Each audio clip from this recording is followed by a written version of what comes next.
হরে কৃষ্ণ। আগামী 2রা জুলাই হচ্ছে যোগিনী একাদশী এবং পরের দিন 3রা জুলাই হচ্ছে পারমেশ্বর।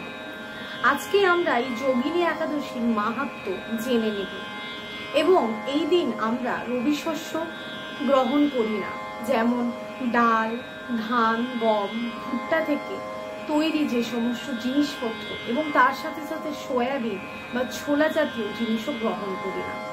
এই দিন আমরা বিভিন্ন ধরনের সবজি যেমন পেঁপে, কাঁচকলা, আলু দিয়ে তৈরি বিভিন্ন রকমের পদ তৈরি করতে পারি এবং সরষের তেল থেকে তৈরি কোনো জিনিস গ্রহণ করি না। সূর্যমুখী তেল, ঘি বা বাদাম তেল দিয়ে রন্ধন করা জিনিস আমরা এই দিন গ্রহণ করে থাকি।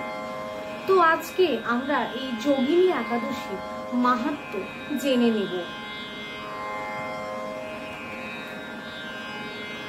ব্রহ্ম বৈবর্ত পুরাণে আষাঢ় মাসে কৃষ্ণপক্ষের একাদশী ব্রত মাহাত্ম্য যুধিষ্ঠির শ্রীকৃষ্ণ সংবাদ রূপে বর্ণিত আছে। যুধিষ্ঠির বললেন, হে বাসুদেব, আষাঢ় মাসের কৃষ্ণপক্ষিয়া একাদশী মাহাত্ম্য কৃপাপূর্বক আমাকে বলুন। শ্রীকৃষ্ণ বললেন, হে মহারাজ, সকল পাপ বিনাশিনী ও মুক্তিপ্রদ এই উত্তম ব্রতের কথা বলছি, আপনি শ্রবণ করুন। আষাঢ় মাসের কৃষ্ণপক্ষিয়া একাদশী যোগিনী নামে খ্যাত। মহাপাপ নাশকারী এই তিথি ভবসাগরে পতিত মানুষের উদ্ধার লাভের একমাত্র নৌকা স্বরূপ। ব্রত পালনকারীদের পক্ষে এটি সর্বশ্রেষ্ঠ ব্রত বলে প্রসিদ্ধ। এই প্রসঙ্গে আপনাকে একটি পবিত্র পৌরাণিক কাহিনী বলছি। অলকা নগরে শিব ভক্ত পরায়ণ কুবের নামে এক রাজা ছিল। তিনি প্রত্যহ শিব পূজা করতেন। তার হেমমালী নামে এক মালী ছিল। প্রতিদিন শিব পূজার জন্য মানস সরোবর থেকে সে ফুল তুলে যক্ষরাজ কুবেরকে দিত।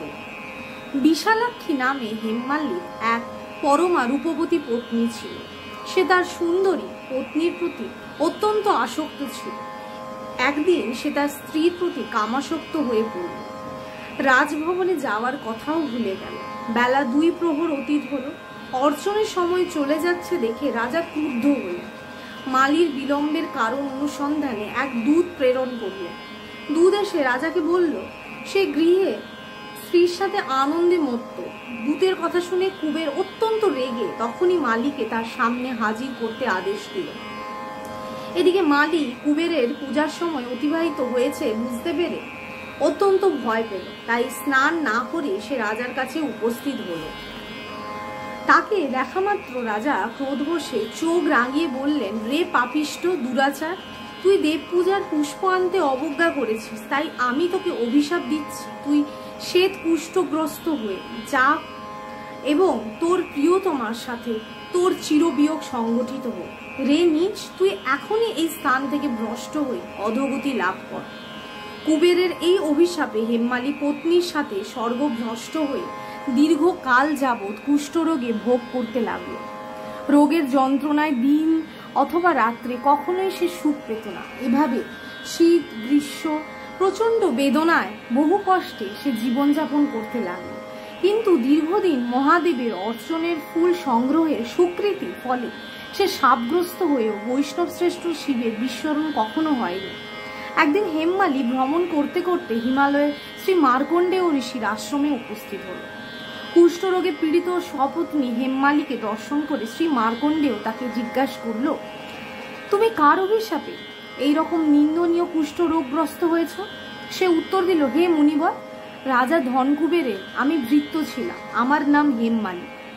আমি প্রত্যহ মানস সরোবর থেকে ফুল তুলে শিব পূজার জন্য রাজাকে দিতাম, কিন্তু দুর্ভাগ্যক্রমে একদিন স্ত্রীর মনোরঞ্জন হেতু কামাসক্ত হওয়ায় সেই ফুল দিতে বিলম্ব হয়। রাজার অভিশাপে এইরকম দুর্দশাগ্রস্ত হয়েছে। পরোপকারী সাধুগণের স্বাভাবিক কর্ম। হে ঋষিশ্রেষ্ঠ, আমি অত্যন্ত অপরাধী, কৃপা করে আমার প্রতি প্রসন্ন হন। তখন দয়ার্দ চিত্ত মার্কণ্ডেয় মুনি বললেন, হে মালি, তোমার মঙ্গলের জন্য শুভ ফল প্রদানকারী এক ব্রতের উপদেশ করছি। তুমি আষাঢ় মাসের কৃষ্ণপক্ষের যোগিনী নামক একাদশী ব্রত পালন করো। এই ব্রতের পূর্ণ প্রভাবে তুমি অবশ্যই কুষ্ঠ ব্যাধি থেকে মুক্ত হবে। শ্রীকৃষ্ণ বললেন, ঋষির উপদেশ শ্রবণ করে হেমমালী তাকে প্রণাম জানালো। পরে অত্যন্ত আনন্দে ঋষির আদেশ মতো নিষ্ঠার সাথে যোগিনী একাদশী ব্রত পালন করল। এইভাবে হেমমালী সমস্ত রোগ থেকে মুক্ত হলো ও পত্নী সহ সুখে জীবনযাপন করতে লাগলো। হে মহারাজ যুধিষ্ঠির, আমি আপনার কাছে এই ব্রত উপবাসের মহিমা কীর্তন করলাম। এই ব্রত পালনে ৮৮,০০০ ব্রাহ্মণকে ভোজন করানোর ফল লাভ হয়।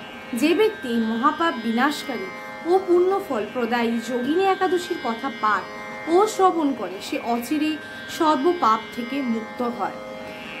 এবং আজকে আমি বলবো পরের দিন পারণের সময়। পরের দিন অর্থাৎ ৩রা জুলাই পারণের সময় হচ্ছে ভোর ৪:৫৪ থেকে সকাল ৭:১২-র মধ্যে। সকলে এই একাদশী ব্রত পালন করে আপনাদের জীবনকে ধন্য করুন। হরে কৃষ্ণ।